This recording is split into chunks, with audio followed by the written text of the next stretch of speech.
Bonjour Joël Renez. Bonjour. Bienvenue dans la jungle de Story Jungle. Alors, dans ce podcast, on décrypte l'histoire derrière un succès éditorial. Et le succès dont on va parler aujourd'hui, c'est celui de Binge Audio, le studio de podcast dont tu es président et cofondateur. Et d'ailleurs, c'est peut-être le premier studio en France pour le podcast natif. Oui, enfin oui et non, parce qu'en fait, on peut...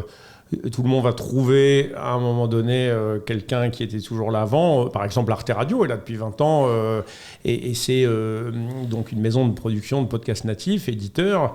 Il fait partie du service public. Et puis, on s'est monté à peu près au même moment que deux autres studios qui sont des compagnons de route et des concurrents tout à fait, comment dirais-je...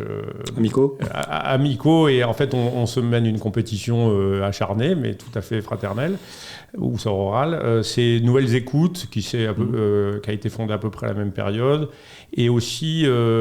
Louis Média qui s'est fondé un peu après sur notamment un peu le spin-off du podcast qui avait été créé par les fondatrices à Slate. À Binge Audio, vous éditez Le cœur sur la table de Victoire Tual-Lyon qui explore une nouvelle relation amoureuse, Le Soapcast, un sitcom audio, Après la pluie, un podcast de Judith Duportail qui parle de santé mentale, ou encore La dialectique du calbut sale, donc proposé par Ovidie et qui vient juste d'être primé au Paris Podcast Festival. Oui, un bon podcast, c'est un bon titre, donc effectivement, c'est d'abord important. Évidemment, il faut que le contenu suive.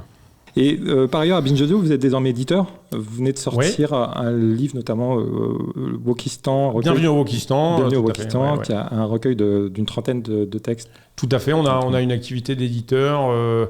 On a vendu jusque-là un peu moins de 150 000 exemplaires de nos livres. Et on est devenu éditeur un peu par hasard. C'est que les éditeurs classiques refusaient de prendre les droits de nos livres. Alors on s'est dit qu'on allait les éditer nous-mêmes. Et ça nous a réussi. Alors Joël, je te propose de parler de l'idée, de l'exécution, des chiffres du succès et de ta routine éditoriale, ça te va ? Tout à fait. Alors d'abord, on va commencer, on parlait du Paris Podcast Festival. Je voulais citer juste une étude commandée par le festival, et réalisée par Havas et le CSA, qui nous dit que le nombre d'auditeurs de podcasts natifs en France stagne. On est passé de 33 à 32%. Comment va le marché des podcasts ? Alors, juste une précision, parce qu'on fait souvent la confusion, c'est l'Institut CSA. Ce n'est pas le CSA qui est maintenant Arcom. C'est-à-dire c'est un institut de sondage. Ce n'est pas le Conseil supérieur de l'audiovisuel, parce que des fois, on fait la confusion. Donc, c'est une étude qui est publiée annuellement, notamment à l'occasion du Paris Podcast Festival, qui est commanditée par Havas. Cette année, on a pu constater que le nombre d'auditeurs qui écoutent du podcast natif était en stabilité, c'est-à-dire c'est 32 et l'an dernier 33%. C'est des gens qui écoutent du podcast natif. Donc cette proportion n'a pas augmenté. Par contre, on a des gens plus fidèles qui écoutent davantage d'épisodes. Nous, on le voit parmi les membres du syndicat des producteurs indépendants. La plupart donc des adhérents et éditeurs ont augmenté leurs audiences entre septembre 21 et septembre 22 de 20 à 60%. Donc l'offre s'est enrichie et les gens qui sont là sont de plus en plus fidèles. On a eu cette année une stabilité en nouveaux auditeurs. Et ça s'explique par deux facteurs. Le premier, c'est qu'on a eu les effets délétères des confinements successifs qui ont beaucoup freiné la hausse. Notamment pour une raison simple, 20% des podcasts s'écoutent sur le trajet domicile-travail, donc si vous n'allez pas travailler, vous écoutez moins de podcasts, c'est vraiment basique. Ensuite, il y a aussi la découvrabilité des podcasts qui se fait principalement par le bouche à oreille, qui est le premier levier en fait, de propagation du podcast, et dans les périodes de confinement, où les échanges sociaux sont beaucoup plus réduits, vous avez aussi une propagation qui s'est fait moins vite. Donc, du coup, tout ça amène en ce moment un petit palier, mais il y a toujours des investissements importants qui sont consentis de la part des éditeurs, de la part des plateformes. Spotify investit beaucoup d'argent chaque année en France et à l'étranger pour la production des contenus, mais c'est le cas aussi d'Amazon qui vient d'arriver en France, Storytel qui est un acteur scandinave, c'est le cas d'autres éditeurs et plateformes. Et donc, c'est un marché qui est dynamique et qui voit progresser l'inventaire et les usages chaque année. Donc une audience qui reste à peu près la même, mais plus d'écoute. Ouais. plus écoute. C'est ça. Et alors, on a interrogé Nina Cohen, qui est donc la présidente du Paris Podcast Festival, et qui nous disait, il y a quand même un enjeu, c'est que l'audience du podcast natif, c'est, alors elle disait, une audience de niche, avec, donc, je dirais qu'elle qualifiait de urbain, jeune, hyper connecté aux réseaux sociaux, consomme beaucoup de médias. Alors, il y a peut-être un enjeu à sortir de cette... Alors, est-ce que disons que je rechigne un peu, moi, à utiliser le terme de niche parce qu'il est trompeur et il donne une fausse idée. C'est-à-dire que, certes, on n'est pas mainstream comme peut l'être, en fait, YouTube, TikTok ou la télévision. C'est-à-dire qu'en fait, on reste encore un type de consommation de médias qui est spécifique et qui est plutôt répandu au sein d'une population qui est en règle générale plus Paris-Île-de-France que la moyenne, et qui a un niveau d'études un peu supérieur à la moyenne, et qui est plus consommatrice de loisirs culturels. Mais c'est un peu comme le livre aussi, on est aussi dans ce type de sociologie, et dans les lecteurs et les lectrices, vous avez des gens qui vont lire des bouquins pratiques, et puis qui vont lire des romans ou de la poésie hongroise. Donc en fait, tout ça pour dire, c'est que quand on a un tiers de la population qui écoute du podcast natif, on ne peut pas vraiment dire que c'est de la niche. Ça se fait sur des volumes qui sont plus petits, des volumes horaires qui sont plus petits, mais avec des durées moyennes qui sont très importantes. Si vous avez la durée moyenne, un temps d'exposition d'un contenu sur Snapchat ou TikTok, vous êtes à 4 secondes, 3 secondes. Nous, on a des durées moyennes qui sont de l'ordre de 20-25 minutes sur nos formats. Les gens, 80% de la durée d'un podcast, en fait, en moyenne, est écoutée. C'est-à-dire qu'on a de la durée, on propose autre chose, on est un peu dans une forme de contre-programmation. Et c'est faux de se dire qu'on parle qu'aux gens qui habitent le 11e, qui mangent du quinoa, qui vont chez Naturalia et qui achètent des livres à la librairie indépendante et qui sont cultivés, woke et tout ça. C'est pas vrai. On a, nous, Les Couilles sur la table, qui est notre podcast le plus écouté, on reçoit des courriers de toute la France, de communautés de zadistes dans les Pyrénées, de profs, d'employés, de professions libérales indépendantes, de gens de 20, 30, 50 ans. Donc on se fait une mauvaise image du podcast. Non, il pas est forcément mauvais. Il est moins niche que ce que... Enfin, une image déformée. Oui, et par ailleurs, on imagine que tous les gens sont des jeunes, etc. Alors, c'est pas tout à fait vrai. C'est-à-dire, l'âge moyen des auditeurs de podcast, on a fait des enquêtes, nous, à Binge Audio, déclaratives, sur plus de 2600 personnes. Et effectivement, on a une surreprésentation de Paris-Île-de-France, mais Île-de-France, vous avez Paris-Centre, et puis vous avez Moissy-Cramayel ou Noisiel. C'est large. Là-dedans, vous avez des populations de tout type. Et on a plutôt, pour nous, en tout cas Binge Audio, parce que c'est notre angle éditorial, on a une population avec un âge moyen de 30 ans. 80% des gens ont moins de 35 ans. Mais il y a aussi des gens plus âgés. Et par ailleurs, dans le contenu de podcast, vous avez le natif et le rattrapage, et dans le rattrapage, ou dans le natif aussi, vous avez des gens plus âgés. Donc vous avez toutes les catégories de population, avec des proportions plus ou moins grandes. Et c'est un format qui se répand, on va dire, à mesure que l'offre aussi augmente. Et au départ, elle était principalement centrée autour des contenus de rattrapage. Il y a eu de l'offre native. Je l'ai dit, les premiers, c'était Arte Radio. Il y a eu d'autres studios. Et maintenant, il y a une grosse dynamique qui se fait, notamment autour des indépendants, des youtubeurs, des humoristes, etc. Avec, par exemple, le podcast de Lena Situation qui vient d'être lancé, produit par Binge Audio. Alors, qui est produit par Spotify.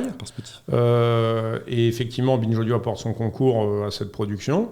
Mais c'est une production Spotify avec Lena Situation. Et effectivement, c'est, par exemple, intéressant.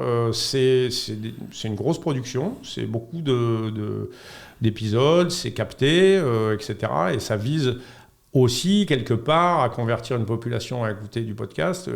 Lena Situation, c'est vraiment aujourd'hui une des plus grosses youtubeuses de France. Et donc, elle a une communauté très fidèle. Et quelque part, elle est mainstream. C'est une personne qui a une notoriété qui est effectivement très importante. Donc, le fait qu'aujourd'hui, ces gens-là, on les retrouve en podcast est quand même bon signe. Alors, on va parler de l'idée. Alors, on va parler de l'idée. D'abord, peut-être rappeler juste ton parcours brièvement. Tu as été donc responsable du pôle Arte, du pôle web d'Arte entre 2008 et 2011. C'est d'ailleurs là que j'ai commencé à te suivre, parce que tu produisais des web documentaires qui étaient vraiment très sympas au sein d'Arte. Brièvement directeur du Move, et ensuite est passé entre 2011 et 2014 en fait directeur nouveaux médias de Radio France. Ensuite, tu as lancé Binge Audio avec un lancement fin 2016, c'est bien ça ? C'est ça. À peu près. Qu'est-ce qui t'a donné envie de lancer un studio de podcast ? Qu'est-ce qui rend le média audio différent ? Au bout de 10-15 ans dans les médias, j'avais l'envie d'arrêter de m'occuper de transition digitale pour être directement digital, quoi. C'est-à-dire pour être directement dans un média 100% numérique. Et donc, j'ai eu la chance, en fait, je suis parti en bons termes de Radio France et j'avais l'envie d'entreprendre et de créer un média et de me consacrer à ça. Donc j'avais la capacité de pouvoir amorcer quelque chose. Et j'avais le choix, un média de presse écrite, y a 3 formes, hein, l'audio, la vidéo, l'écrit, en gros, pour faire court. L'écrit demande c'est un secteur concurrentiel dans lequel vous avez la vieille presse et la nouvelle, et puis ça demande d'investir beaucoup de compétences et de produire des contenus. Si vous êtes dans le news, Mediapart par exemple, qui fonctionne aujourd'hui, a levé 3 millions d'euros ou quelque chose comme ça. Donc en fait, j'allais dire, en 2016, on était déjà après Re89, voilà. Mediapart, enfin il y avait déjà... Il y avait eu beaucoup de choses qui avaient été faites, et donc personne n'attendait personne, quoi. Donc je me suis dit, c'est une possibilité. Deuxièmement, la vidéo, on a un coût horaire qui est très élevé. J'ai adoré le temps qu'on a passé à Arte. À Radio France, on a aussi beaucoup produit de vidéos, que ce soit en radio filmée ou en captation de concerts, etc. À Arte, j'avais monté une plateforme qui s'appelle aujourd'hui Arte Concert, qui s'appelait Arte Live Web à l'époque, de captation de spectacles vivants, etc. J'adore travailler avec les producteurs, j'adore le documentaire, etc. Mais le coût horaire est important, et c'était un peu en deçà des capacités d'amorçage que j'avais. Et donc, il restait l'audio aussi, qui était dans une phase vraiment très primitive. C'était 1 ou 2 ans après le boom de Serial, notamment qui a été pris en 2013 à Doc Lab à ITFA Amsterdam, où j'étais présent. Et je m'étais dit, tiens, il y a un truc à faire. Et puis par ailleurs, à Radio France, j'ai dirigé le Move la dernière année. J'étais de 2011 à 2014. Et en fait, on avait un projet très numérique. Et on avait fait des petits formats. On avait investi une partie des moyens qu'on avait enlevés de l'antenne pour mettre directement en podcast. Donc ce qui était... un peu nouveau, puisque normalement on podcastait les choses déjà passées à l'antenne. Et on avait travaillé autrement, on a dit on va mettre un petit budget, on avait mis 70 000 € avec un producteur qui était Thomas Garner, ça s'appelait la Webline, et on confiait des budgets de production, on avait un petit budget de cachet, donc on pouvait payer des auteurs avec ça, avec aussi une équipe au Move de techniciens réalisateurs qui était très polyvalente, qui n'est pas toujours le cas à Radio France, où les gens sont dans des métiers très segmentés. Et on produisait du doc, on produisait des formats un peu atypiques, on faisait des choses comme ça. Un peu sur le modèle de ce que tu faisais à Arte avant. Alors oui, un peu. Mais effectivement, on s'était rendu compte directement en produisant du podcast, donc sans passer par la case antenne, on avait des très bons taux de consommation. Ça veut dire qu'il y avait un public pour ça. On avait triplé les audiences du site web, on avait augmenté les audiences du podcast, etc. Donc j'avais quand même la conviction, en regardant aussi les chiffres, pareil, de la radio, qu'il y avait des courbes qui allaient se croiser. Parce qu'en fait, le problème de la radio, principalement, c'est qu'elle vieillit. C'est un média de masse qui est très résilient sur les populations, déjà à l'intérieur de la radio. C'est-à-dire, moi, je suis né en 72, entre 15 et 25 ans, en fait, quand j'avais entre 15 et 25 ans, ma génération consommait la radio quotidiennement pour un pourcentage de 70%. C'est des données qui sont faites tous les 10 ans par le ministère de la Culture. Aujourd'hui, la génération en fait, de ma fille, c'est 35%. C'est-à-dire qu'en fait, il y a un trou d'air qui est colossal. Et la radio ne recrute plus de nouveaux auditeurs. Et on le voyait déjà il y a 10 ans. Et on voyait que ça s'accélérait. Le temps moyen d'utilisation diminuait parce que la radio perdait son monopole sur l'information, mais sur la musique, beaucoup avec les plateformes. Donc, moi, j'avais fait le pari qu'il y aurait probablement un territoire d'opportunité à proposer des contenus audio dans un autre écosystème, parce que les gens auraient besoin d'audio parlé à la demande, de la même manière qu'ils ont besoin de vidéo à la demande, que ce soit sur Netflix ou sur YouTube ou sur Twitch. C'est-à-dire des choses qui sont consommées de manière très différente, avec des formats très différents. Et donc, voilà, il y allait avoir ce territoire et les conditions de produire des contenus. Ensuite, ça a été un chemin assez long qui n'est pas terminé encore, pour créer une économie autour de ça. C'est encore une autre chose. Alors, on va y revenir, mais juste une question sur le projet Binge Audio. Il y a un vrai projet éditorial. Le choix que vous faites sur effectivement les podcasts que vous produisez, il y a une direction éditoriale. J'étais fatigué de voir que sur des médias qui soient des médias exigeants ou des médias populaires, on parlait toujours aux gens entre 50 et 70 ans. Et je me disais, il y a quelque chose à faire quand même plutôt avec les générations, des nouveaux talents, des nouveaux auteurs, nouveaux artistes. C'est d'ailleurs, à titre personnel et professionnel, ça qui m'intéressait davantage. Il y avait l'idée d'aller chercher des nouveaux sujets de société et des nouveaux clivages. Mais ça ne veut pas dire que je savais lesquels.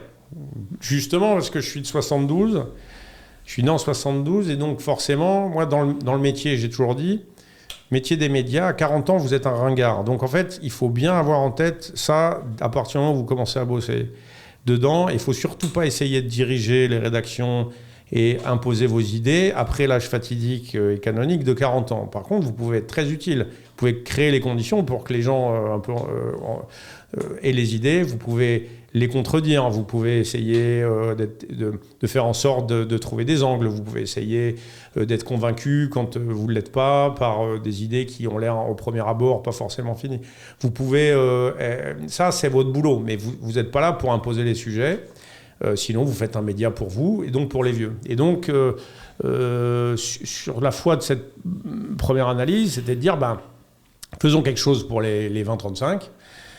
Donc ça veut dire recruter des gens qui ont cet âge-là aussi, parce que, comme je le dis, c'est pas les vieux qui vont avoir les idées pour eux.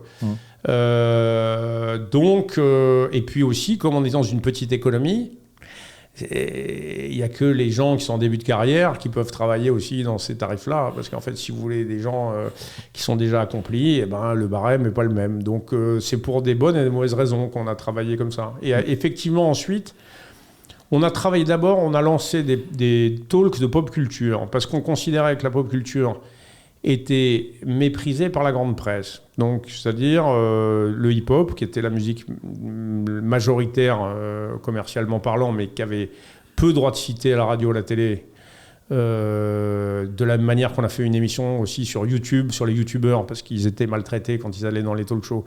On a fait une émission aussi sur les séries, les films de genre, films asiatiques, espagnols, sur voilà, parce qu'en fait, on considérait aussi que le genre, les films populaires, y compris même les films de super-héros, etc., étaient maltraités par la critique. Et donc, on voulait avoir un point de vue érudit sur les choses populaires.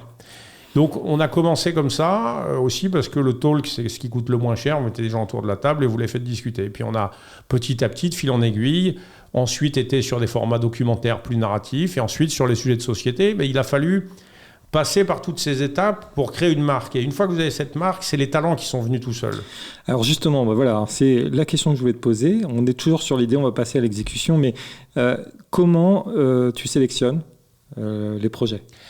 Alors, d'ailleurs, tu peux rappeler combien de séries de podcasts vous produisez aujourd'hui, on a podcast natif une grosse demi-douzaine de podcasts récurrents. Ouais. Et ensuite, on a des formats unitaires qui rentrent en série, en hors-série, à l'intérieur de ces formats, en gros, pour faire court. Ouais. Mais on a dû produire, depuis le début, plus de 60 ou 70 podcasts ayant des noms différents, incluant nos podcasts à nous, les podcasts qu'on fait en coproduction, en bande, etc., en gros. D'accord.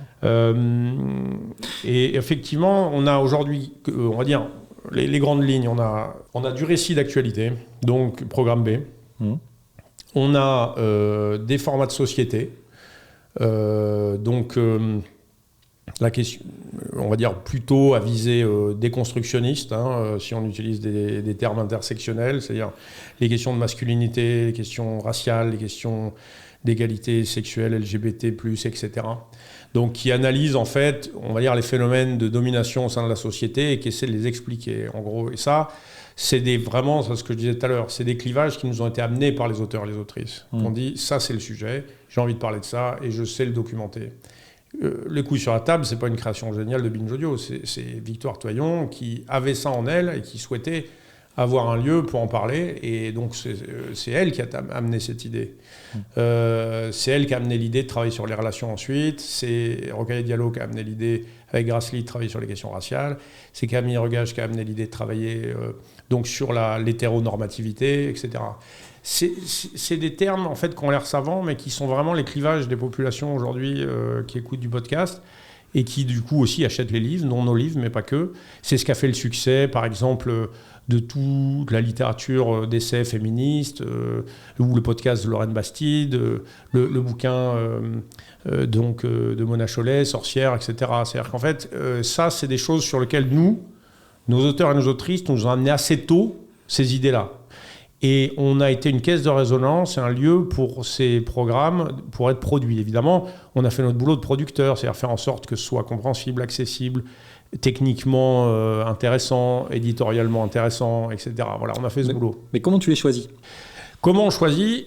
On va dire que dans les premiers temps, en fait, il y a des rencontres. Donc, est-ce que c'est nous qui allons chercher quelqu'un ou la personne qui arrive ? On ne sait pas toujours le dire. Mais en tout cas, il y a quelqu'un quand même, à la base, qui a un projet et qui porte ce projet.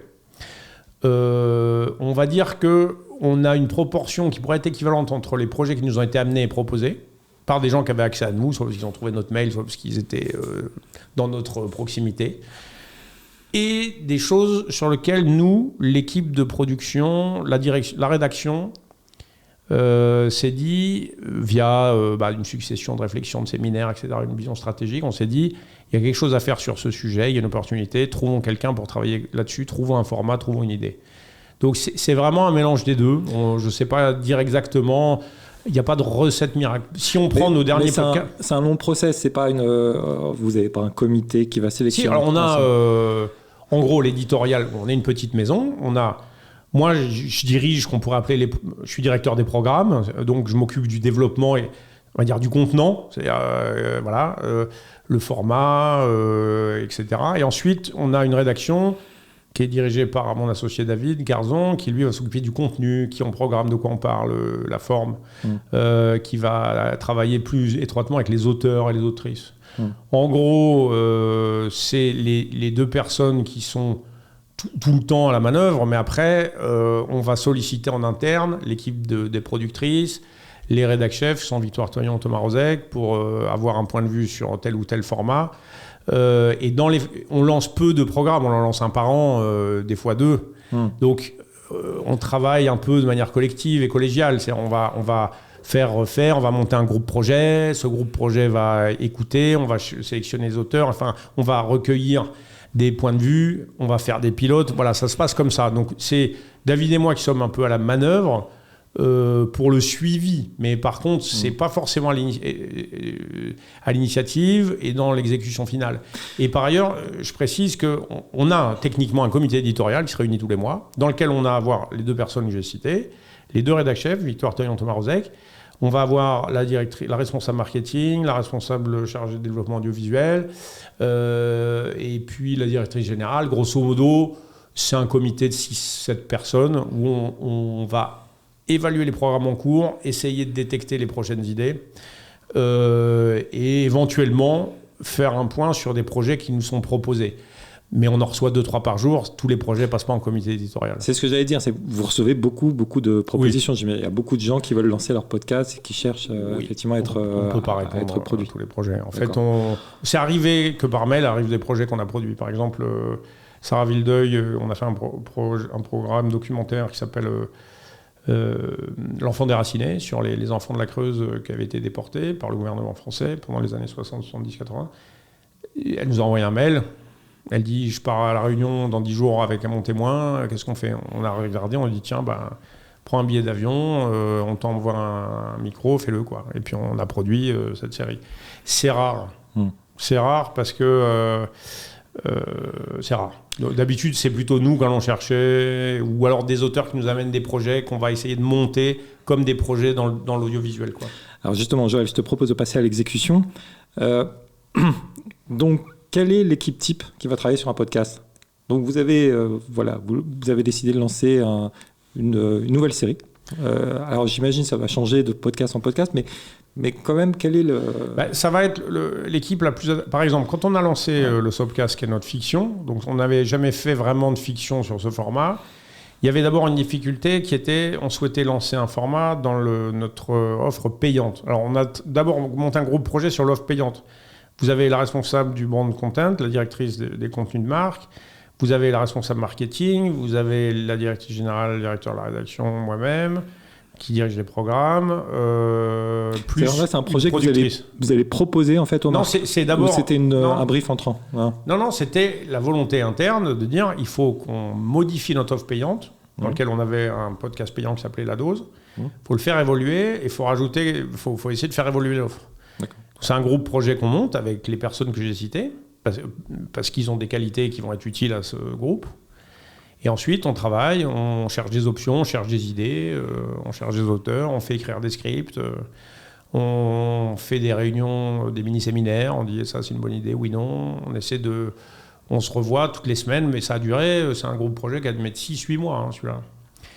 Et enfin, on propose des choses, et à un moment donné est venue l'idée, qui était une vieille idée moi que j'avais de faire une série récurrente, quotidienne, avec des petits épisodes tous les jours, un peu sur un modèle Plus belle la vie, mais en audio, quoi. Et donc là, on se dit, qui pourrait le faire? On prend contact avec un auteur, qui est Thomas Cadenne, dont on sait qu'il sait faire ça. Parce que toute l'année, on fait de la veille, on regarde qu'est-ce qui se passe, qui fait quoi, voilà. Et ensuite, on lui parle, ensuite, il fait une petite bible, ensuite, on regarde, ensuite, on fait un pilote, etc. Enfin, ça avance comme ça. Ensuite, on fait le format, ensuite, il y a tout le boulot autour de la création graphique, le design, la création sonore, enfin... Donc, c'est l'ensemble, c'est un projet qui a été mené par une productrice et par la responsable des contenus de marque, mais en plus de son métier de base. Si on parle de Après la pluie, plutôt un projet qui a été mené par la rédaction et qui a sollicité ensuite 2 productrices en interne, et puis une autrice qui travaille avec nous, qui est Julie Duportail, ensuite des auteurs et des autrices pigistes. Et on a fait pilote, etc. Voilà. Mais on met toujours à contribution le marketing, notamment, ou la pub aussi, pour pouvoir avoir une idée du format, pouvoir avoir une idée pour le pitcher. Donc on a trouvé un annonceur toute l'année, Après la pluie, qui est à l'Allemagne, qui nous accompagne toute l'année là-dessus, sur ce projet, qui n'intervient pas dans le contenu, mais qui a été... aussi sollicité assez tôt dans le processus. Donc c'est une petite dizaine de personnes au total qui vont être impliquées? Non, pas chaque fois. En fait, ça change en fonction des... Là, Après la pluie, le dernier podcast sur la santé mentale, c'est en gros 2-3 personnes. D'accord. Le Sobcast, qui est un gros projet, c'est 6 personnes, mais opérationnellement suivi, c'est 2. En règle générale, de toute façon... Il y a 2 choses, il y a l'amont et puis l'exécution. Bon, dans l'amont, il y a beaucoup de personnes. Dans l'exécution, une fois qu'on a choisi, qu'on a débriefé, qu'on a élagué, il reste en règle générale une productrice chargée de production, voilà, qui a un budget, des objectifs, etc., une sensibilité artistique, une autrice et un réalisateur, une réalisatrice. En gros, c'est les personnes qu'il faut pour faire un programme, quoi. À la phase de lancement, les critiques, vous allez lancer Les Ex de François. C'est ça. C'est une série documentaire en 6 épisodes de Judith Duportail qui est en hors-série dans notre marque de podcast Le Cœur sur la table. C'est un hors-série du Cœur sur la table avec l'idée de faire donc une soirée de lancement. Alors, il y a plusieurs phases dans les lancements. Alors d'abord, préalablement, donc une fois qu'on a fait travailler les gens, préalablement au lancement, il y a une phase quand même de consultation en interne collective. C'est-à-dire, on a quand même une culture de l'écoute collective. C'est-à-dire, en fait, on fait des séances d'écoute en interne. Il peut y avoir ou pas l'auteur ou l'autrice. Et on fait donc ensemble, on se met dans le studio, Dépente, qui est notre plus gros studio, et on se met à 15, on s'assoit par terre, on écoute. Et des fois, s'il y a 1 heure d'écoute, on écoute 1 heure. Et ensuite, on débriefe ensemble. On fait des retours, et ça permet des fois... ça ne veut pas dire qu'on va suivre toutes les réflexions, parce que c'est quand même l'auteur et le producteur ou le directeur des programmes ou le directeur de la rédaction qui ont le final cut. Mais en gros, ça permet déjà de rectifier des choses, de donner un ressenti, de détecter des trucs qui sont passés un peu à l'as, quoi. Et c'est aussi un moyen pour nous de partager les podcasts que font les autres, parce que on n'a pas forcément le courage, le temps ou l'envie d'écouter toujours toutes les productions que font les autres, parce que un producteur, il a un podcast à gérer, une productrice, mais il écoute pas forcément tout le temps tout ce qui est publié par Binge Audio. C'est plusieurs centaines d'épisodes par an. Donc c'est aussi un moyen de partager ça. Une fois que ensuite qu'on a prévu le lancement, etc., on a 2 moyens pour lancer. Alors il y a la séance d'écoute, c'est aussi un moyen d'organiser une petite réception collective aussi autour de l'œuvre, quoi, qu'on n'a pas souvent le loisir d'avoir dans nos métiers, où quand le programme est envoyé, les gens y écoutent tout seuls et puis on les voit jamais. C'est un moyen de partager aussi avec le public. Et là, par exemple, on fait 2 séances d'écoute collective, une sur les ex de François, une autre aussi demain soir, une autre, parce que je ne sais pas quand c'est diffusé, mais donc on en fait une autre en novembre. Mi-novembre. Voilà, on en fait, à la Bourse de Commerce, qui est un podcast qu'on fait pour Bourse du Commerce Collection Pinot. Donc on met les gens dans un endroit, on écoute ensemble, on boit un coup. Et aussi, on utilise beaucoup nos autopromos, nos espaces pubs, pré-roll, mid-roll, pour faire la promo de nos propres podcasts, pour la découvrabilité. Et après, des relations presse, des séances de questions-réponses avec les auteurs, avec l'auteur et... Non, pré-roll, mid-roll, c'est des spots en disant, voilà, écoutez ce programme. Et après, dans la soirée... Je pense aux soirées, ouais. Ah oui, il y a l'auteur qui est là, puis ensuite, il y a les Q&A, tout à fait. Ok, donc il y a cette phase de lancement qui est critique. Ça prend pas. Comment on développe l'audience ? Eh bien, avec... alors, il y a peu de leviers sur le podcast. Il y a peu de leviers.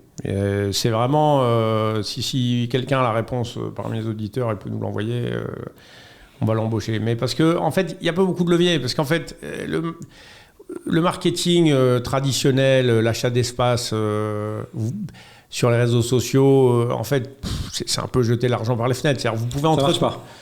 Ça marche, mais ça coûte cher par rapport à nos moyens. Et donc... on s'en sert, nos réseaux sociaux, pour entretenir notre communauté, pour parler aux gens qui nous connaissent déjà, en gros. Voilà. Mais c'est pas là où on va aller chercher des nouveaux auditeurs. D'accord. Donc, c'est notamment Instagram, qui est la grosse communauté des podcasteurs, quoi, aujourd'hui. Donc, tu fais pas de paid, tu fais essentiellement de l'organique sur Instagram ? Oui. Après, on fait pas de paid en ce moment parce que suite à une tentative de phishing, on a perdu nos accès à tous nos comptes Facebook, et que Facebook est incapable de nous les rendre, ça fait quand même 4 mois.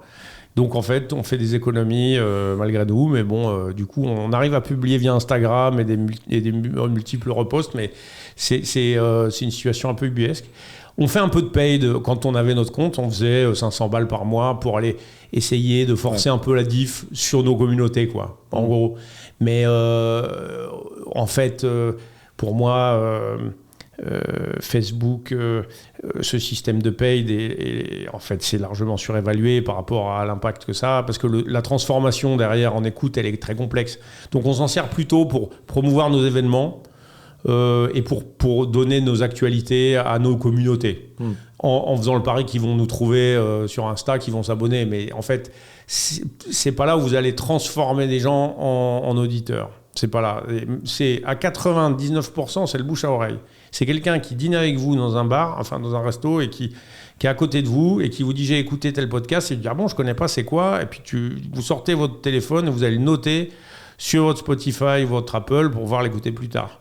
C'est ça en fait la plus grosse façon de découvrir le podcast, c'est comme ça. Donc c'est vraiment assez particulier.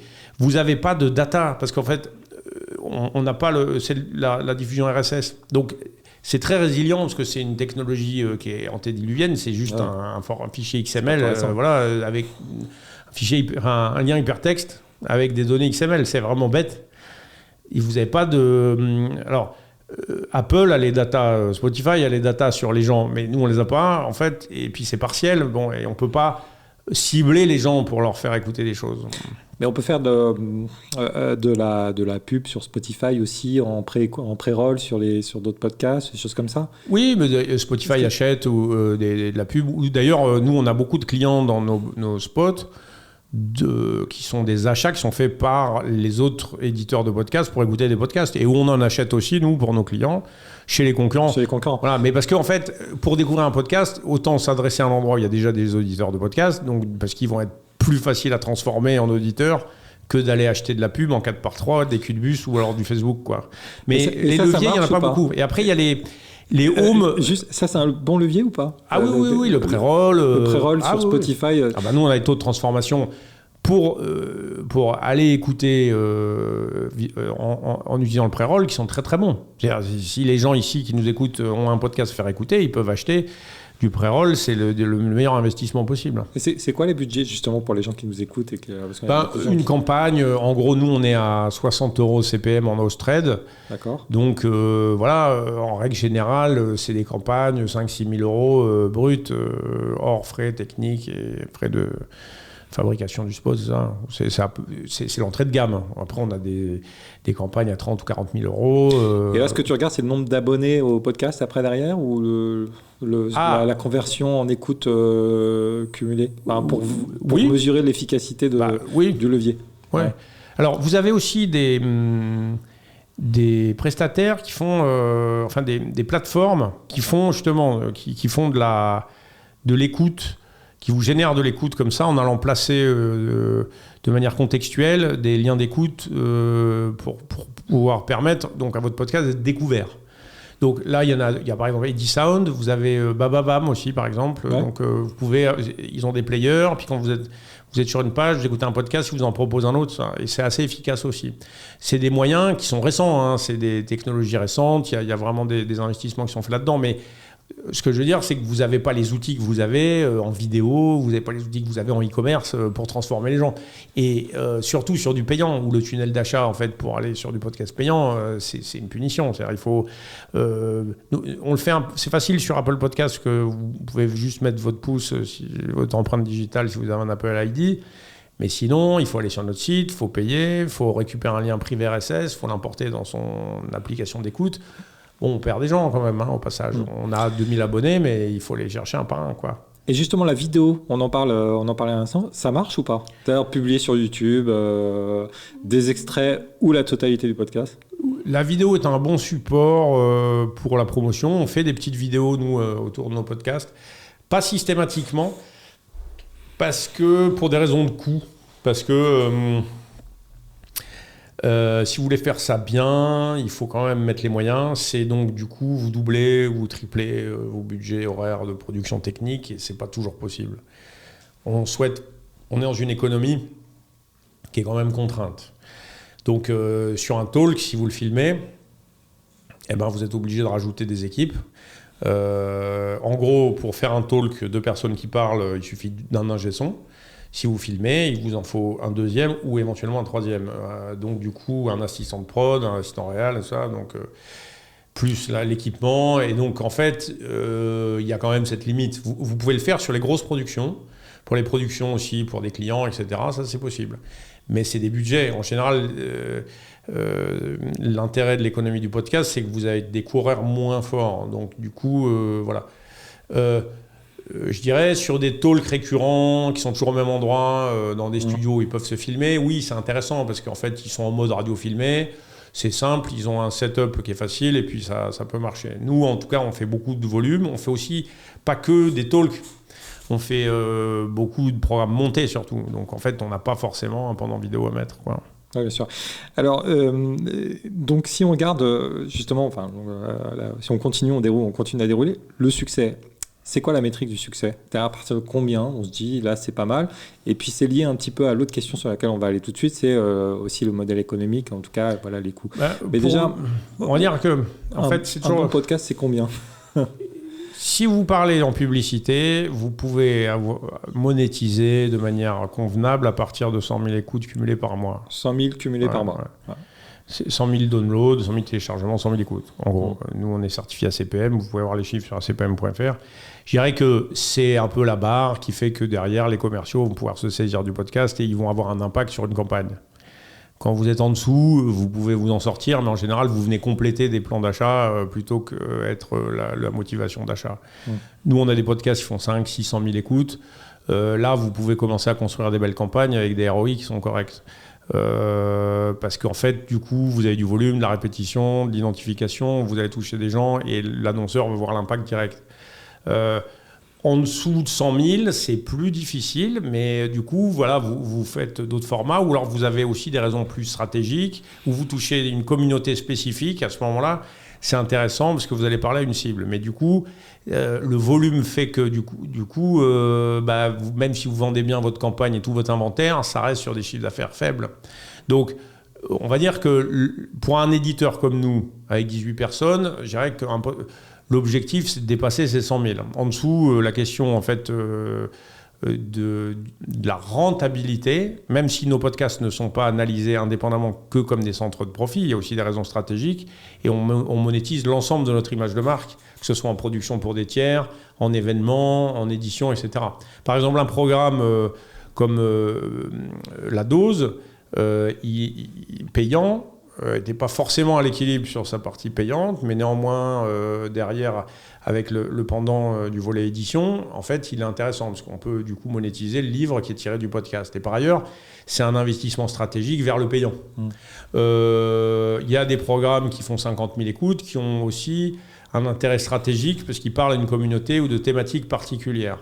Mais en tout cas, on va dire que en dessous de 50 000, c'est compliqué d'exister tout court. C'est-à-dire que personne ne va vraiment savoir que vous existez. Et en dessous de 100 000, je dirais que d'un point de vue publicitaire, c'est plus compliqué. Au-delà de 100 000, c'est plus facile à vendre et vous avez des meilleures performances et tout le monde est content.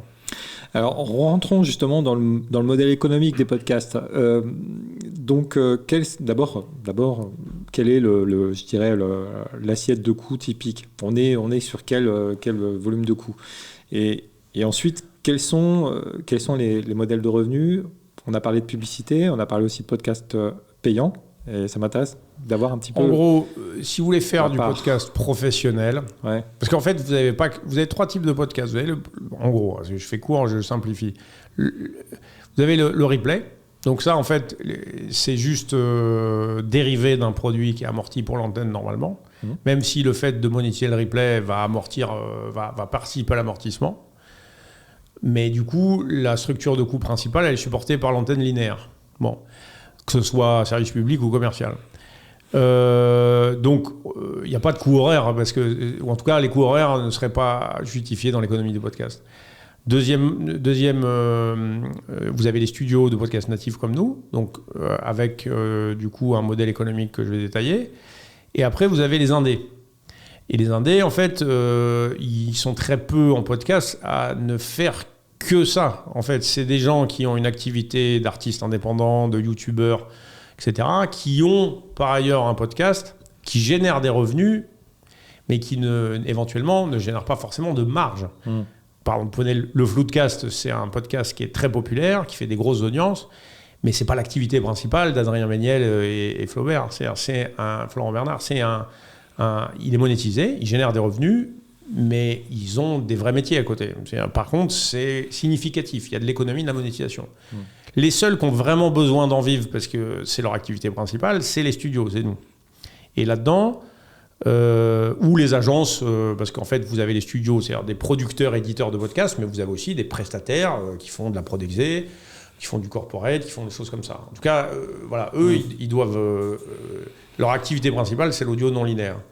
Et là-dedans, vous avez plusieurs types de revenus. Vous avez, en tout cas, parlons de Binge Audio, mais j'ai créé un syndicat, j'ai participé, j'étais cofondateur d'un syndicat qui s'appelle le PIA. On a une 30aine d'adhérents et on va dire là-dedans, vous avez à peu près plusieurs types de modèles et en fonction de chaque studio, c'est plus ou moins la proportion change. Mais en gros, à Binge Audio, c'est la moitié de nos revenus. C'est plutôt 60% même. Il faudrait que ce soit 40 à terme, mais en gros 60%, c'est la production B2B. C'est-à-dire pour les marques, Bourse du Commerce Collection Pinot, ça va être Le Bon Coin, ça va être Ecodev, ça va être Alan Mine, ça va, voilà. Donc, c'est une activité d'agence, hein. Là c'est la marque qui... Un peu plus, parce que nous on n'est pas agence, on est un média avec une culture de l'auditeur. En fait, on a une marque qui est connue par l'auditeur, donc on a aussi cette capacité de travailler avec des talents qui ne sont pas uniquement des talents d'agence anonymes, on va dire. C'est aussi, les gens viennent chercher quand même notre coolitude et aussi notre savoir-faire dans le milieu de l'édition de contenu. On va toujours travailler dans l'intérêt de l'éditeur, quelle que soit la marque. C'est-à-dire qu'on fait de la marque blanche, on fait du co-branding, du brand content, en fait, on va faire un peu tout, mais on va toujours orienter les contenus pour qu'ils aient un intérêt pour l'auditeur. On ne va jamais faire vraiment un pur produit de commande. les doigts sur la couture du pantalon, parce que ça sert à rien, on va faire perdre son temps et son argent à tout le monde. On va toujours travailler dans l'intérêt de l'éditeur, parce qu'on est éditeur nous-mêmes. Et tu les fais puber en pré-roll d'autres podcasts de la maison ? Alors, façon opération spéciale ? C'est des budgets qui, en général, chez les clients, c'est les OPSP, sponsoring, tout ça. Donc, en fait, par exemple, je sais pas si on prend ou directement, c'est une commande de la direction de la communication du client. Bourse du commerce, collection Pinot, c'est la direction de la communication qui, sous l'impulsion en fait du directeur, qui dit on veut raconter l'histoire de grands gestes artistiques, et on va faire un pitch, un brief, trouver les auteurs, produire, diffuser, éditer, etc. Donc, et en contrepartie, il y a un budget de production qui génère de la marge et des revenus. Bon, on fait ça pour Le Bon Coin, j'ai dit, la SNCF fait ça pour plein de clients qui fabriquent des podcasts. 60% des revenus. Oui, là-dedans, je mets, outre les marques, attention, c'est très important, les plateformes. C'est-à-dire les Spotify, on a travaillé pour Deezer, Audible, etc. Donc, c'est-à-dire, et ils demandent quoi, eux ? Un peu comme la télé pour les producteurs audiovisuels. Ils demandent des programmes qui vont diffuser en exclusif chez eux. Sur les programmes originaux. Voilà, en production déléguée, en coproduction ou en production exécutive. D'accord. Ils achètent du programme pour diffuser chez eux. Et dans ces 60%, c'est quoi la part justement de ces plateformes par rapport aux marques ? Ça dépend d'une année à l'autre. Mais cette année, on a pas mal travaillé pour les plateformes, plus que l'an dernier. D'accord. Et ensuite, donc 40%, 45%. Je vais faire court, je vais dire un quart. Il reste un quart la pub et un quart les revenus auditeurs. La pub, j'en ai parlé, le sponsoring, les revenus auditeurs, c'est le podcast payant. Les événements, la billetterie, on fait quand même... Depuis le début, Binge Audio, on a dû vendre 10 ou 15 000 billets à des gens qui sont venus à nos enregistrements, à nos spectacles. Et c'est notre activité d'édition. Donc le podcast payant, on est un des premiers en France et un des leaders. On a 1600 abonnés aujourd'hui sur Binge Audio Premium qui payent 5 € par mois. C'est pas encore suffisant, mais c'est déjà significatif. Et ça va être amené à grossir. Donc ça fait partie de l'axe aussi stratégique. Et je dirais l'activité d'édition de livres. Donc ça, nous, c'est central. C'est vraiment... Et c'est une activité rentable. Les coûts sur la table, c'est 50 000 livres vendus en grand format, 35 000 en poche. Le cœur sur la table, c'est plus de 30 000 livres vendus. On a lancé une collection de livres, du coup. Là, ils sont tous au-dessus de 10 000 exemplaires. Enfin, on sort un livre qui est en librairie qui s'appelle Bienvenue au Wokistan, qui est un recueil de textes collectifs. Tout ça, c'est des livres qui cartonnent, qui sont très bien défendus par les libraires indépendants et qui génèrent des revenus et des marges. Ouais. D'accord, donc ça c'est une activité effectivement rentable. Et alors finalement, donc, le podcast payant, c'est une activité qui peut tirer en fait la croissance de Binge Audio. Alors c'est une activité stratégique, c'est-à-dire qu'en fait on a besoin à un moment donné de faire en sorte que le public paye son contenu. Il paye ses bouquins, il peut payer pour son audio aussi. Il n'y a pas de normes, il n'y a pas d'habitude, il n'y a pas de marché, il a fallu le créer. Donc c'est un long chemin, mais c'est une nécessité stratégique. Et évidemment, ça ne marche que si vous proposez des contenus qui ont une spécificité, qui ne sont pas juste des contenus gratuits.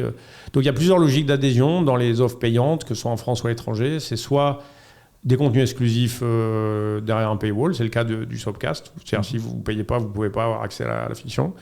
Vous avez aussi des logiques de bonus, de fanservice. En fait, vous avez des bonus qui sont payants, par contre, le format est gratuit. Vous avez des logiques d'avant-première. Vous pouvez aussi monétiser la longue traîne. Enfin, voilà, tout ça, c'est des possibilités qui sont offertes aux éditeurs.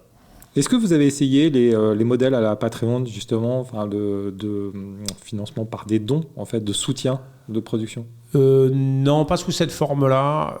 On fait appel au sociofinancement pour la prévente de nos livres, avec des gros succès, parce qu'en fait... Les coûts sur la table, c'est 4400 préventes. Le cœur sur la table, c'est 1600. Et on a fait des préventes du Sopcast, par exemple, pour atteindre donc plusieurs centaines d'abonnés qui préachètent. Ça nous permet de regrouper les efforts sur une campagne et puis aussi d'avoir une espèce d'effet FOMO et de regroupement collectif autour d'un objectif. On n'est pas tellement légitime à demander du soutien sans contrepartie comme ça. Ça marche quand vous soutenez un Twitcher, un indépendant. Julien Cernobori, par exemple, qui édite une enquête comme ça, il est auteur indépendant. Il est soutenu par sa communauté. Nous, on est une structure commerciale avec des actionnaires. Et donc, en fait, on estime qu'on n'a qu'à aller chercher l'argent ailleurs et ça se comprend. C'est le cas aussi de beaucoup de streamers sur Twitch qui ont des gros volumes d'abonnements. Oui, mais c'est un service vertical qui est simple à comprendre. Nous, en fait, pourquoi on participerait... En fait, on fait participer les gens sur des préventes.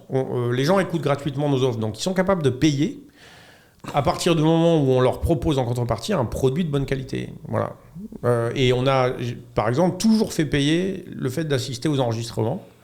On considère que c'est un service qu'on rend, c'est un service... voilà. Donc, le seul truc qui est gratuit, c'est les rencontres en librairie. Mais tout le reste est payant et c'est vraiment un principe. C'est important aussi. Les gens, ils payent une pinte à 5 €. Ils peuvent payer 1h30 à passer à écouter un podcast en public, quoi, et se rencontrer. Alors, on va passer aux chiffres, mais avant ça, quand même, une question encore sur le financement, une dernière.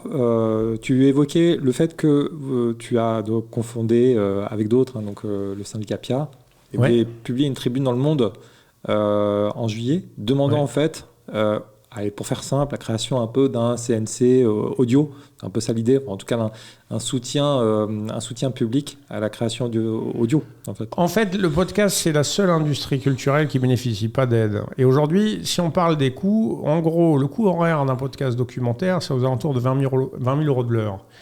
Vous pouvez faire des choses à 10 000 € de l'heure dans le talk, par exemple. Bon, mais c'est compliqué de descendre en dessous quand vous produisez de manière professionnelle en payant l'ensemble des intervenants et le plateau technique. Donc, 20 000 € de l'heure en documentaire ou en reportage, et en fiction, vous êtes plutôt à 40 000 ou 50 000. Donc ça, aujourd'hui, c'est financé à 100% par les éditeurs et producteurs sur leurs ressources propres, leur capacité de lever des fonds et leur performance commerciale. Et là, il y a une forme d'inéquité avec le secteur de la production audiovisuelle, cinéma ou télévision, mais même d'autres secteurs culturels comme l'édition, la musique, qui ont tous des systèmes d'aide, de soutien d'une manière ou d'une autre. Et donc là, ou le cinéma, on réclame, nous, effectivement, de mettre fin à cette inéquité et donc d'avoir la possibilité de faire appel à un système d'aide pour les auteurs et d'aide à la production pour pouvoir donc amorcer et consolider des investissements dans le domaine de la production de stock. C'est pas normal qu'un documentaire en podcast qui coûte 50 000 € financé à 100% par l'éditeur, et quand il est fait pour la télé, ou l'éditeur, le producteur en finance que 20 000. C'est un problème aussi, nous, qu'on a après pour faire des offres ambitieuses. C'est une question aussi de diversité d'offres, c'est une question d'exception culturelle, de diversité, mais même de soft power pour la francophonie. C'est une question aussi de survie, c'est une question même pour les auteurs. Les auteurs, si je fais travailler un scénariste, en fait, si je lui dis je ne peux pas te payer cher, c'est du podcast, il va bosser pour la télé ou le cinéma parce qu'il est payé avec des barèmes corrects, parce que c'est une économie qui est quand même plus prospère et qui est aidée. Et vous avez des aides au développement. Aujourd'hui, même les youtubeurs, quand vous avez plus de 50 000 abonnés sur votre chaîne YouTube, vous pouvez prétendre à déposer un dossier pour des projets de stock, et vous pouvez avoir 50% de votre projet qui est financé par le CNC. Vous avez 2 millions d'euros par an qui sont donnés à ça. Podcast, on a 0. Vous avez aujourd'hui des millions d'euros qui sont donnés sur des contenus interactifs ou de la VR, par exemple. La VR, aujourd'hui, c'est super qu'on fasse de la VR, le métavers, tout ce que vous voulez. Mais en fait, ça concerne un nombre limité de gens. Nous, on a 700 000 binge audio, c'est 700 000 auditeurs uniques. Aujourd'hui, vous avez plusieurs millions, dizaines de millions de Français. Donc 30%, ça fait à peu près, j'ai plus le chiffre en tête, qui écoutent du podcast natif.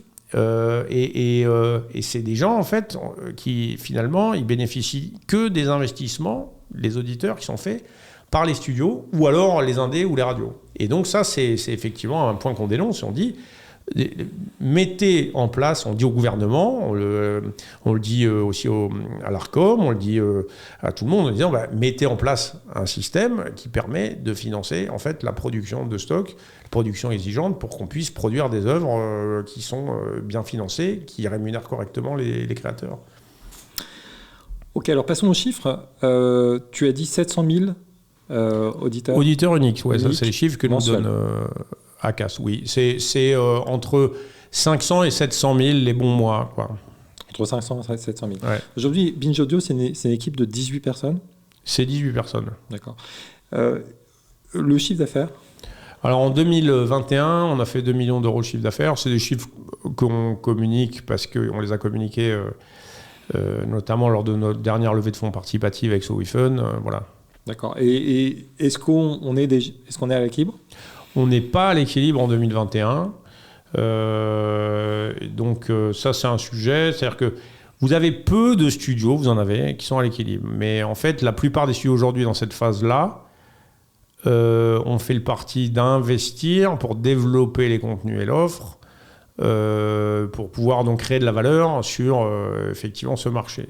Donc nous, on a fait le pari, on a levé des fonds en 2018 avec les Échos Parisiens qui nous ont soutenus, etc. On a fait ensuite une levée de fonds participative l'hiver dernier. C'est pour financer ce développement et pour pouvoir créer des contenus. Donc pour pouvoir avoir de l'audience, pour pouvoir créer les conditions de prospérité sur ce marché. On souffre un peu, comme tous les médias en France, d'une difficulté quand même d'accès au capital sur les médias. Parce qu'en fait, vous avez beaucoup de fonds qui sont donnés aux startups par tout un tas de diverses choses. Les critères de scalabilité, tout ça, ne sont pas forcément ceux des médias. C'est un secteur dans lequel vous allez avoir des investissements sur les contenus qui sont plus difficilement quantifiables ou maîtrisables. Il y a une part en fait de pari éditorial et artistique qui fait peur aux financiers. Enfin, c'est difficile de fonder des médias. Vous avez quelques réussites, mais c'est souvent un long chemin de croix. Et c'est un travail où vous êtes obligé de lever des fonds un peu pendant beaucoup des premières années de la vie de l'entreprise. C'est le cas de Binge Audio comme de beaucoup d'autres entreprises. C'est d'arriver à trouver un bon équilibre entre l'investissement qu'on doit consentir et évidemment des impératifs d'équilibre comme toutes les entreprises. Et justement, l'impératif d'équilibre, il faut aller le chercher avec un volume d'audience. C'est-à-dire, il y a un chiffre magique, type 1 million d'auditeurs, auquel vous seriez à l'équilibre ou... Alors, à 1 million d'auditeurs uniques, on serait pas mal. Mais ça suffit pas parce que la pub, c'est que 25% de nos revenus. Mais les autres sont quand même liés à nos audiences. C'est notre influence qui fait qu'on vend correctement du brand content ou des contenus à des plateformes. C'est la capacité qu'on a à fidéliser des talents en interne, en production ou en son, en ingé son, en designer, en auteur, en producteur, qui fait qu'on est capable de produire dans de bonnes conditions et de remporter les appels d'offres. Donc, en gros, tout est un peu lié. Et effectivement, on a l'ambition d'être un média. On n'est pas une agence. Sinon, une agence peut fonctionner avec des coûts qui sont plus limités parce qu'elle produit que pour autrui. Nous, on a une marque à développer et on a des audiences à développer. Et notre actif, il est constitué de ces audiences et de leur attachement à une marque connue et de sa notoriété, que ce soit Binge Audio ou nos marques programmes. Donc là, tu as levé 2 millions d'euros ? Non, on n'a pas levé 2 millions d'euros. On a levé de l'argent donc auprès des Échos Parisiens en fait en 2018. On a relevé de l'argent en fait l'hiver dernier donc en 2021 auprès de SoWeFund, donc qui est un site de financement participatif. Donc c'est nos auditeurs auditrices qui ont pris des participations dans Binge Audio. Aujourd'hui ils ont 17% de Binge Audio voilà, principalement et ça représentait quel montant, cette levée de 2021 ? On a levé un peu plus de 500 000 euros en 2021. D'accord. Ok. Et le grand projet de 2022, puis après je t'interrogerai sur la... non, 2022-2023. Non, 2022, on a fait quand même... Un lancement structurant qui est la refonte de notre offre payante avec le lancement du Soapcast, donc l'offre Binge Audio Premium, et puis un deuxième programme qui est Après la pluie, qui est un programme en fait sur la santé mentale. Bon, c'est d'ailleurs ce dernier programme est un des premiers programmes de Binge Audio qui a fait l'objet d'un partenariat à l'année d'un sponsor. Et ça, c'est quelque chose qui est important pour nous dans notre économie, d'avoir des gens qui nous font confiance et qui disent j'aime bien vos contenus, ça parle effectivement à mon public, je vais faire un deal à l'année pour être le partenaire de ce programme, le partenaire de référence. Pour nous, ça c'est intéressant et effectivement, c'est des choses qui permettent de financer préalablement, en tout cas une grande majorité des frais de production d'un programme. Alors on va passer à ta routine éditoriale. La question est simple, alors quelle est ta routine éditoriale ? D'abord, est-ce que tu écoutes beaucoup de podcasts ? Par exemple, podcasts de la concurrence, j'imagine, par exemple. Non, assez peu, pour des raisons évidentes. C'est comme quand... vous êtes un cuisinier, quand vous avez un jour off, vous n'allez pas au restaurant, quoi. C'est un peu pareil. C'est-à-dire que moniteur d'auto-école, vous n'avez pas envie de prendre la bagnole pour aller vous balader le dimanche, quoi. Je pense que c'est un peu la même chose pour un producteur de podcast. C'est-à-dire qu'il faut être capable d'avoir une oreille exercée, mais il faut aussi, quand vous êtes en dehors, vous avez des phases de veille, donc il y a des choses incontournables qu'il vous faut écouter. Il faut écouter des choses de la concurrence, ou peut-être une Will Media, des productions d'Arte Radio, ce qu'a gagné l'an dernier à Brest, 9h20 Divorce, le prix Longueur d'onde, tout ça, ça faut écouter. Mais il faut aussi que vous le fassiez avec plaisir. Il ne faut pas que vous disiez, je vais faire de la veille, je vais écouter ce que font mes concurrents, parce que sinon, ça devient trop compliqué. Donc il faut trouver le bon moment. Des fois, on est en bagnole, on part en équipe sur un tournage, et ben on a 2 heures de bagnole, on se dit tiens, on va écouter le top 5 Spotify. Et à ce moment-là, on l'écoute avec un regard critique, des fois un peu très critique, des fois sarcastique, des fois on dit ah ça c'est bien fait, on aurait bien aimé faire ça, etc. C'est comme ça qu'on écoute la concurrence. C'est pas, c'est compliqué. Moi, après, je vais vous dire à titre perso, donc j'écoute nos programmes. Mais du coup, je le fais aussi avec plaisir. C'est-à-dire qu'en fait, sinon, si je peux. Il y a des cas où je me contrains de le faire parce qu'il y a une raison particulière. Il y a beaucoup de choses que j'écoute préalablement, mais évidemment pas l'intégralité. Et je rattrape les choses parce que j'ai aussi besoin de maintenir cette culture avec les gens avec qui on travaille, avec nos auteurs, pour pouvoir être capable de leur parler. Toutes les grosses productions, c'est-à-dire les documentaires qui font l'objet de financements de 30 à 50 000 euros de notre part, on en fait 2 par an, ça, ils sont écoutés, surécoutés, décortiqués, et puis même je les réentends avec plaisir après. Les épisodes, des coups sur la table, je vais écouter, etc. Parce qu'en fait, voilà, je vais à peu près sur une année, on va dire, de ce qui est produit par Binge Audio, il n'y a pas grand-chose qui m'échappe. Mais je vais le faire plutôt soit avant, soit après, en décalé. Du coup, ça laisse peu de temps pour le reste. Quand y a 2 moments où je peux écouter la radio, c'est en bagnole. Donc, je vais écouter des À Voix Nue de France Culture, qui est un peu un format un peu... que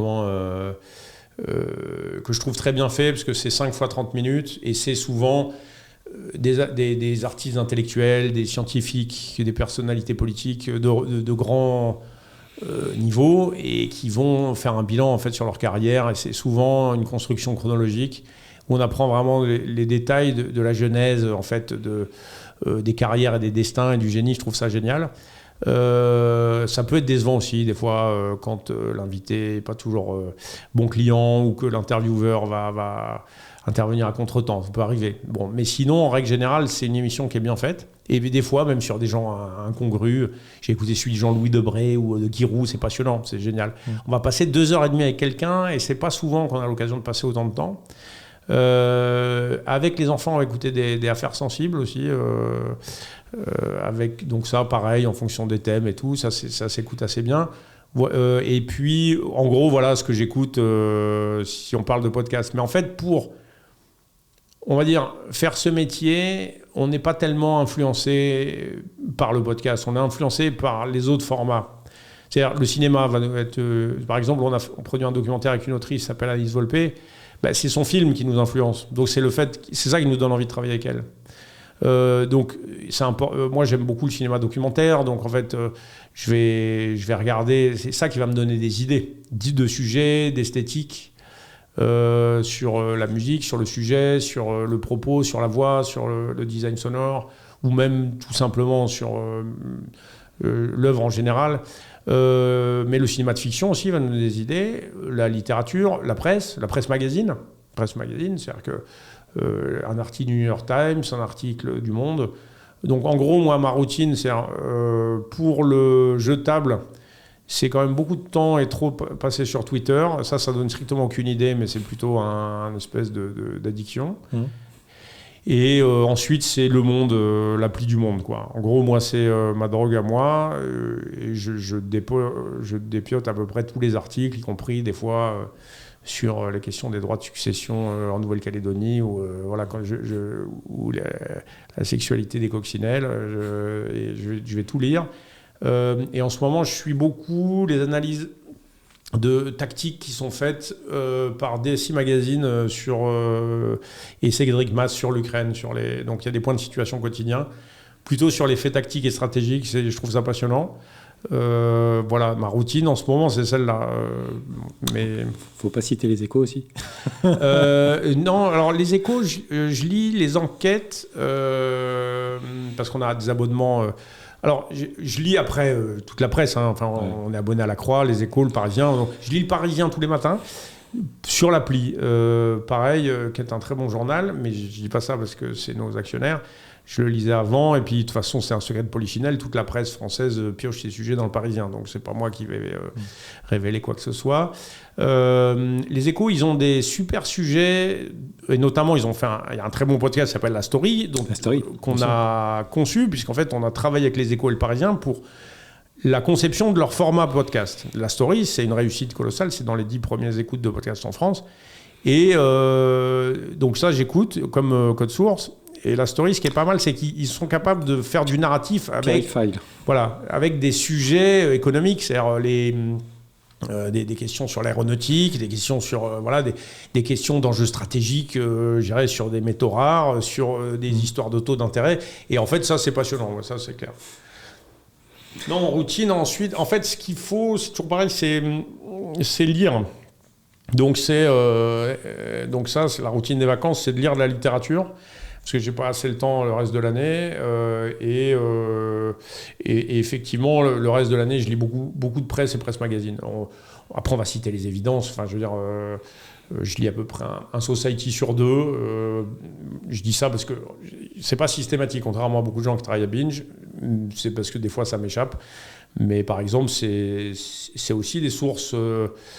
c'est des médias qui sont voisins, parce qu'en fait, le Society, c'est important, c'est des gens qui savent trouver des... Alors, avant ça, j'étais lecteur de SoFoot, qui est vraiment une merveille, parce que c'est un journal qui est capable de raconter, en fait, de trouver des angles dans des sujets qui n'ont rien à voir avec le foot. On va lire SoFoot, ils sont capables de trouver un joueur de 3e division tchèque et lui faire raconter des sujets fascinants. Ça va faire plaisir à notre rédacteur en chef qui est l'ancien rédacteur en chef du digital de SoFoot. C'est ça. Non, mais en fait, SoFoot, ils ont des idées de sujets et d'angles, et donc Society, alors, il y a cette culture-là. Donc SoFoot, SoFilm, Society, pour moi, c'est des références. Ok, Joël Renès, merci beaucoup. Je vous en prie, avec plaisir.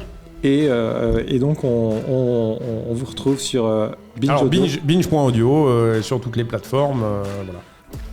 Et nous, on se retrouve à bientôt. Ça marche, merci, au revoir.